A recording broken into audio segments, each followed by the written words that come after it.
What's up, guys? This is Muta. I get to be the lead pastor at Relevant Church, and I'm so glad you tuned in to Relevant Rewind. Listen, if you are enjoying these messages and want to continue to see content from Relevant Church, do us a favor, partner with us at giving.thisisrelevant.cc.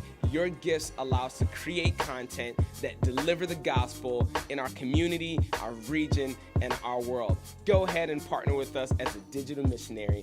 Giving.thisisrelevant.cc. Now, check out this message.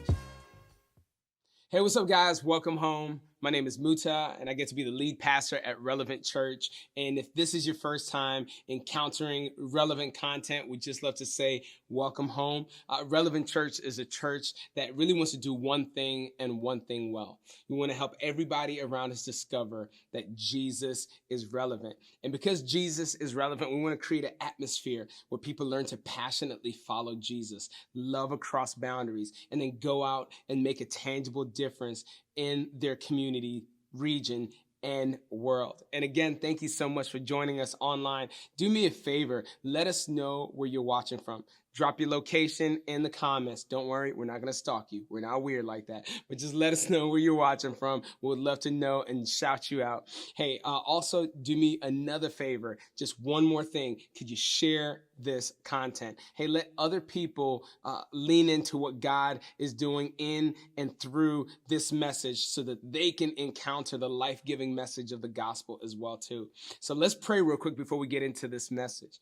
God, thank you so much for this opportunity to just be in your presence, Lord. We know, God, that you transcend time and space. Thank you for being in our homes. Thank you for being in our cars. Thank you for being in our offices, in our living rooms, wherever we're encountering this message. Lord, I pray that you may speak directly to us, and we lift up every other church all around the world that's lifting up the name of Jesus.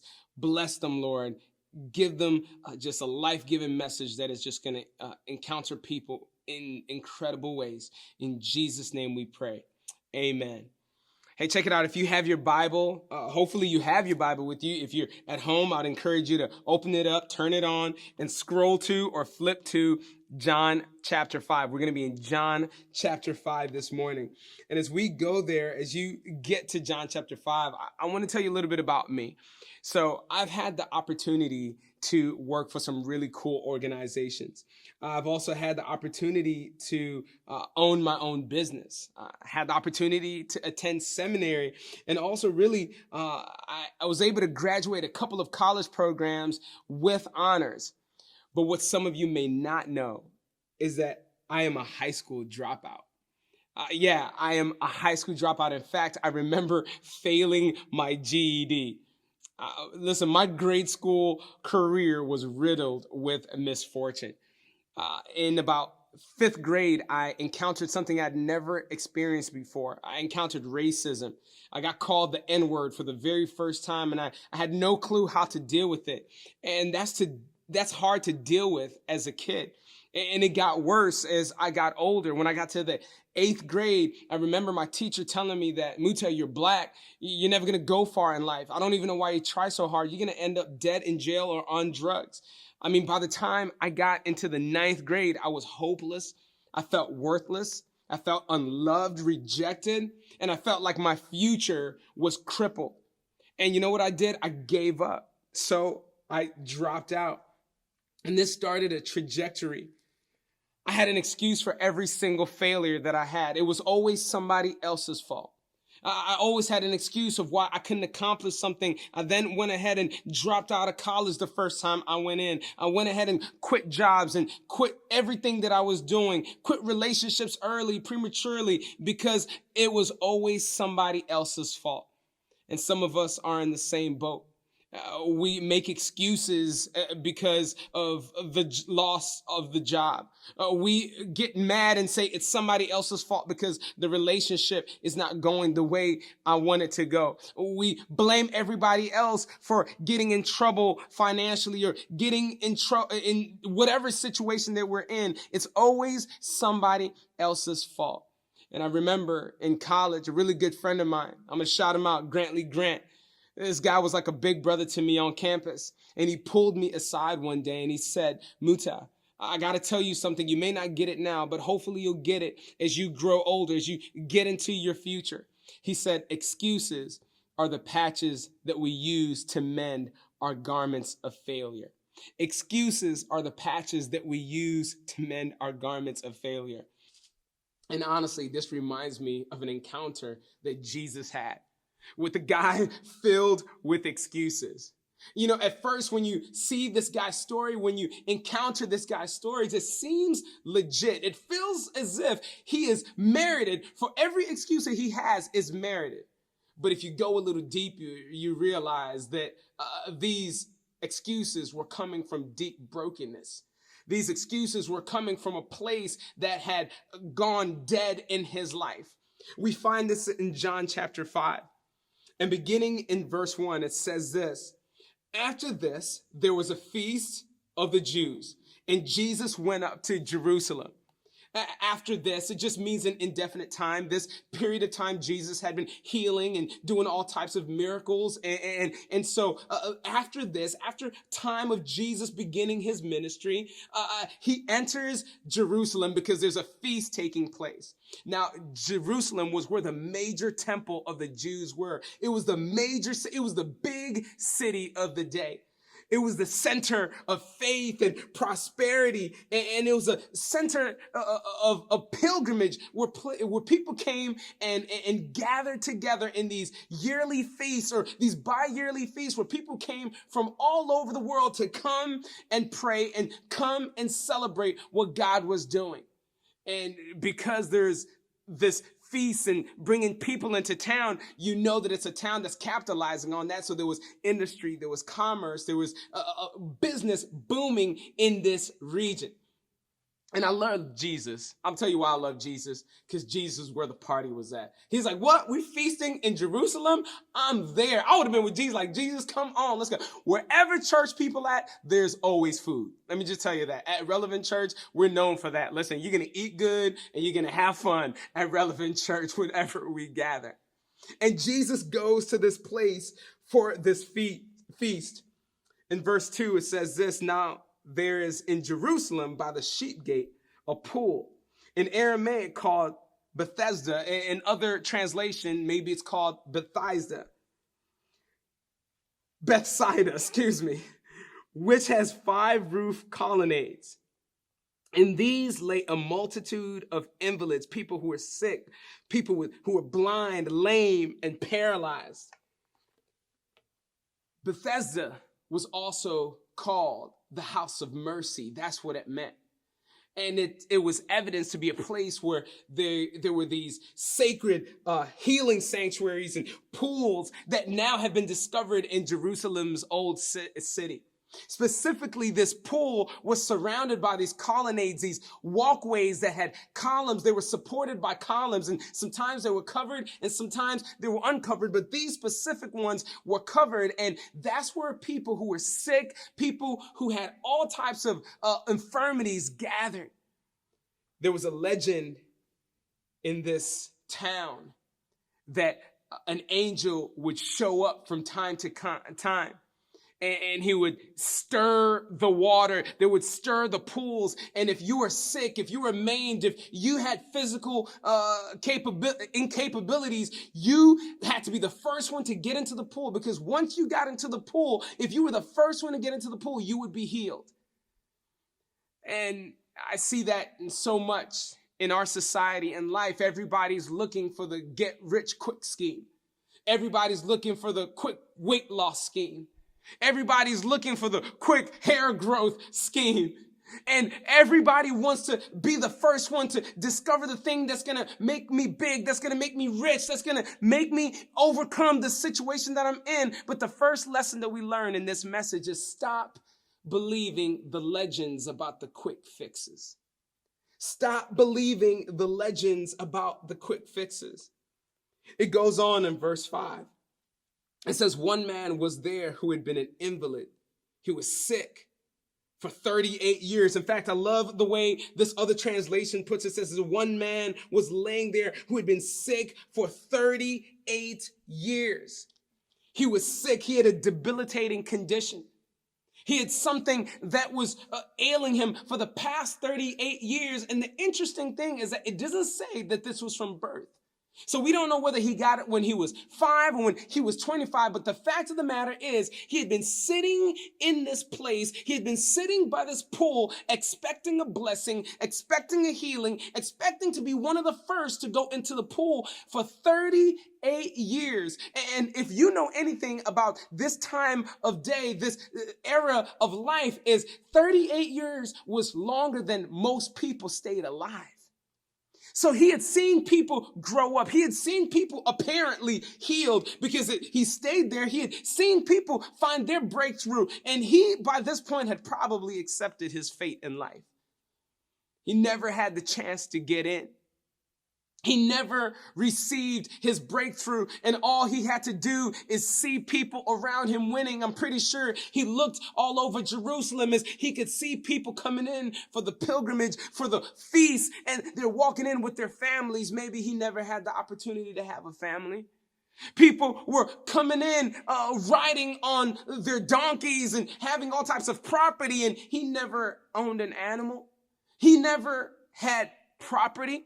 He was stuck here for 38 years. He was watching everybody else win while he was stuck. And it makes me think of some times when we're on Instagram. And when you're scrolling and you see people, they're winning in areas of life. You're getting to see people's highlight reel and you want to support them. You want to be excited for them. But in actuality, you're hating on them. And as you're scrolling, you're like, man, I can't believe I don't even like this. Heart. Some of us are hearting the same people we're hating on. You ever feel like that? Do you ever feel like this is it? This is my lot in life. This is my fate. My fate is to fail. My fate is to be alone. My fate is to never realize my dreams. My fate is to always be looked over. My fate is to never lose weight. My fate is to never have a business that gets off the ground. Are you in that space in your life where you're like this man? You're like, 38 years I've been here. Maybe this is what life is going to look like forever. In verse 6, it goes on. It says, when Jesus saw him lying there, I love this. It says, when Jesus saw him lying there and knew that he had already been there a long time, he said to him, do you want to be healed? Jesus saw him. Jesus recognized that this man had been there a long time. Now, we don't know if Jesus saw and recognized this man through his divine nature because of his divine foreknowledge. We know that Jesus is fully God. We don't know if this is because of his divine foreknowledge that he was able to know this about this man. We don't know if he was seeing this man through Jesus' own humanity, because we also know that Jesus is fully human as well too. He's fully man. So we don't know if this was a Holy Spirit revelation, but at the end of the day, Jesus got a window into this man's life. And I want you to think about this. There's probably thousands of people coming in on this pilgrimage feast. People coming in from all over the place. There's hundreds of people that Jesus could be talking to. There's thousands of individuals that Jesus could be encountering. He could be talking to the politicians of the day. He could be talking to those with wealth and encountering them there as well too to support his ministry. He could be talking to the priests because Jesus was a rabbi. He was a teacher as well too. So he could have been debating theology, but Jesus found himself by a pool where a bunch of sick people were people who had relegated their lot to life as being stuck, waiting for a miracle that the chances of ever coming will never be. Isn't it amazing that Jesus goes out of his way to find someone who can't find him? That's grace. We said this a couple of weeks ago, that Jesus makes the first move because dead people can't resurrect themselves. Jesus finds someone who can't find him. We see God's grace all through this. And then we also see that Jesus chooses someone out of his own sovereign righteous will. He could have picked anybody else. Why did Jesus choose to pick this man? Why did Jesus choose to have a conversation with him? Jesus sovereignly elected that he was going to speak to this man. It talks about Jesus' sovereignty, his ability to choose and do his own good will and pleasure. He elects that this is the man I'm going to talk to. He shows him grace by finding him because this man could not find him. And we find out that this man really didn't even know who Jesus was. And they asked him a question. Do you want to be healed? I don't know how he asked it, really. Was it like, hey, do you want to be healed? Or was it like, do you want to be healed? Or do you want to be healed? Imagine that type of question when you've been laying there for 38 years. I've talked about how Jesus always says some very interesting, wild things to people. Imagine how this man is feeling like, are you serious right now? Do you even know who I am? Man, who are you? I've been here 38 years and you've got the nerve to ask me if I want to be healed. I'm sitting by a pool of healing. Do I want to be healed? There's this little video that we like watching. Don't go look it up, but if you look it up, it's got cussing in there, so don't judge me for watching this video. It's really funny, though. This guy is having a conversation with somebody who he can't stand, and he wants him to leave his presence. He says, get out of here, man. Know what I'm saying? Get out of here. And I'm pretty sure as soon as this man hears Jesus ask, do you want to be healed? Listen, if that was me, I'd have been like, get out of here, man. You know what I'm saying? I've been here 38 years. How dare you ask me this question?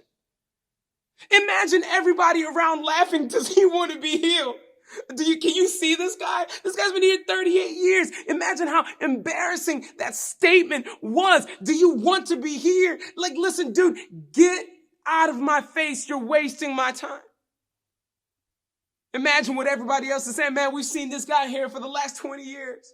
He's never been able to get into that pool. This man is never going to be anything. This man is what it is. He's always going to be a failure. Every time he tries to get into the pool, he never gets in. This man is never going to be anything in life. This man is stuck in this state. This man doesn't come from a good family. He doesn't come from a good pedigree. This is his lot in life. He just has to accept the fact that he's never going to be anything. And some of us hear these words in our brain every single day. I'm never going to be anything. I'm never going to go any farther than I've gone. I'm never going to get an education. I'm never going to be smarter. I'm never going to be skinnier. I'm never going to be richer. And these are the gremlins in our head that tell us every single day and keep us stuck. Verse 7, he responds to the question, do you want to be healed? The sick man answered him, sir, I have no one to put me into the pool when the water is stirred up. And while I'm going in, another steps down before me. You notice he doesn't really answer the question. The first thing he does is speaks to the impossibility of what is in front of him. He says, sir, every time I try to get into the pool, somebody gets there in front of me. I'm alone. No one's here to help me. I'm surrounded by a bunch of broken people. Everybody around is looking out for themselves. This is who we are. We're stuck in this place. We're all sick. We're all maimed. We're all trying to get our healing. But here's the deal. Nobody really is here to help each other out. So it's like a dog-eat-dog world. We're crabs in a bucket trying to get our own way. And can I tell you something? Broken people break people. Broken people break people. Look at the people who surround you. Look at the people who are around you. Does your crowd normalize negativity? Are the people around you keeping you down? Do they keep you stuck? Are they individuals who support your negativity, who tell you, yeah, it's the boss's fault that you lost your job. Yeah, it's your spouse's fault that your relationship is messed up. Yes, it's the law's fault that you're in trouble again. Or it's so-and-so's fault that you're sick and depressed and now you're on drugs. It's everybody else's fault. Does your crowd normalize negativity? Or do they negate progress? Every time you have a creative idea of something that you want to do, they tell you, no, that's going to fail. They remind you and rehearse the statistics that 50 to 90% of businesses fail in the first 5 years. And so you're stuck in this place where you're surrounded by people who have normalized negativity, who negate progress. And so broken people have begun to break you. Lesson number 2 that I want you to take away is stop listening to the critics and start listening to Christ. Pick up God's word. See, these red letters in here are not the only words of Christ. Jesus is God, and God wrote the Bible, and God influenced the writing of the Bible. And so let me tell you, God's word is all in through here, and these are all Jesus's words. And maybe you need to start reading words like you are the head and not the tail, that you are above and not beneath, that you are an overcomer, and he that overcomes will be seated with Jesus Christ. Maybe you need to start listening to Christ and stop listening to the critics. He can't even think of a scenario where he's healed. He doesn't even get it. There's an able-bodied man standing in front of him, and the only thing he can think about is the negativity that surrounded him for 38 years. While I'm going in, somebody gets there before me. I'm not fast enough. I feel like I'm being held down. Every time I try to get up and try to move forward, feels like people are holding me down, man. Have you ever said in your life, man, the man is holding me down? I don't have enough resources. I'm looked over. I'm too old. I'm too young. I can't do it. And you're rehearsing these excuses in your mind. What excuses are you giving? Are you looking for the grace in front of you? Or are you preoccupied with what keeps you down? The third lesson I want us to take away from this is stop looking at the gaps and start searching for the grace. Jesus is standing right in front of him, and he is just so caught up with the gaps in his life that he can understand the grace that's right there before him. Verse 8 says, Jesus says to him, "Get up, take up your bed and walk."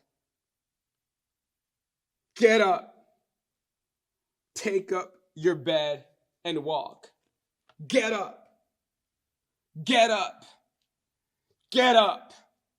Take up your bed and walk. This word get up, it's the same word that Jesus used to raise the widow's son from the dead. This word means to arouse from the sleep of death, or to recall death back to life. This man was alive, yet he was living dead.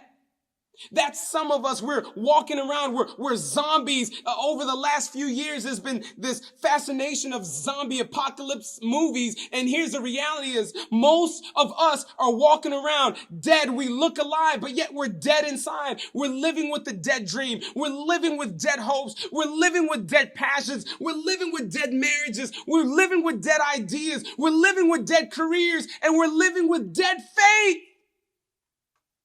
This story is not about just a healing. This story is about a resurrection. You and I's story in life is not about healing or breakthrough. It's about being resurrected to the new life that Jesus Christ wants to give us. Verse 9, it goes on and it tells us, and at once the man was healed, and he took up his bed and walked. At once, immediately, the man is healed. There's no delay. There's no waiting period. At once, immediately, Jesus heals the man. He commands the man to get up, and every limb in his body, every infirmity that has been attached to him is all broken. The bondage is over. He is healed. He didn't even have to rationalize or request proof. He was healed. And what did he do? He got up. He says he was healed, and he took up his bed and walked. He got up. See, here's the deal. The healing came before him getting up. Jesus says, listen, get up, take up your bed and walk. In that moment, it was immediate. Jesus called death back into life. Death obeyed the voice of God. Jesus said, get up, and the man was healed. But he had to get up to realize and activate his healed state.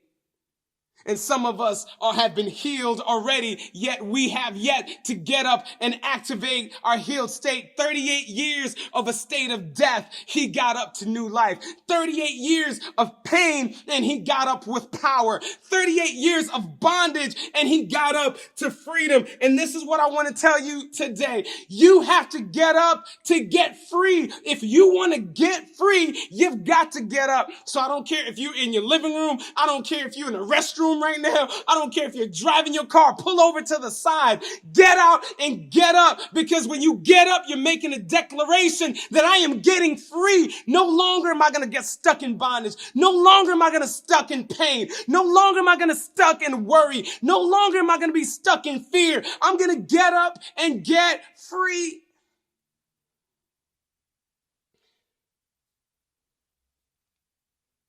Jesus provided the favor, but he had to exercise the faith. And can I tell you something? Some of us are sleeping on our miracle that has already been provided because we won't get up and get in motion. Lesson number 4, last lesson. Stop giving up and get up. Stop giving up and get up, because you have to get up to get free. So what does getting up look like for you? Maybe it's finally getting counseling in your marriage. Maybe it's finally getting a coach to help you develop a business plan so you can start your business. Maybe it's time for you to enroll into school so that you can now start pursuing your education. Maybe it's time for you to get the Bible app and start a Bible reading plan and re-engaging your faith. Maybe for you, it's time to take your spouse out on a date. Yes, we may be sheltered in. Maybe you need to put the kids to sleep and make a little picnic in the living room, throw on some music, and just have some sweet time where you can have a conversation. But I'm going to tell you what, if you want to get free, you're going to have to get up. 2,000 years ago, Jesus Christ was in a garden. He was getting ready to be abandoned by all of his friends. The community hated him. The religious leaders hated him. The politicians were afraid of him. And his friends were sleeping on the job when they were supposed to be looking out for him. It says that Jesus was in there praying and talking to his heavenly Father and saying, listen, the thing that I'm about to do is going to be really tough. And I don't know if this cup would be removed from me, but not my will, but your will be done. I'm about to be abandoned. I'm about to be alone. I'm about to be beaten. I'm about to be bruised. But yet he still got up from that garden. And it tells us that through his encounter, as he was headed towards the cross, towards his crucifixion, that he was beaten, that he was battered, that he was bruised, that he was spit on, that he was ridiculed. And it could have been very easy for Jesus in this moment to just give up. But Jesus decided to get up on a dirty, old wooden cross. And he hung there up, knowing that if he got up, maybe you would get up as well too. And the Bible tells us that Jesus hung his head and he died, and they took him and wrapped him up and put him in a borrowed tomb, and he was put into the ground, and it was sealed, and it could have been over in that moment. Life could have been over, but it said on the third day that Jesus Christ got up, and that means you can get up too. His victory is your victory. His win is your win. His new life is your new life. So will you get up? Get up. Get up. You have to get up to get free. thank you so much for your word. Thank you so much for the reminder that the resurrection power that was in Jesus Christ is available to us. Thank you that Jesus Christ didn't wait for us to get up, but he came to us to get us up. We thank you that you've already commanded for us to get up. And I pray, God, that everybody listening to this word, watching this word, would hear this word directly coming from the courts of heaven for them to get up. Because, Lord, you've got freedom for them. You've got power for them. You've got a release from every stronghold for them. Lord, I pray that they will know to get up. And Lord, I just pray that if there's somebody here who does not know you, that they will get up to make a commitment to follow you, that they will begin their relationship with you today so they can truly understand what it means to have and live with resurrection power in every area of their life. It is in your name we pray.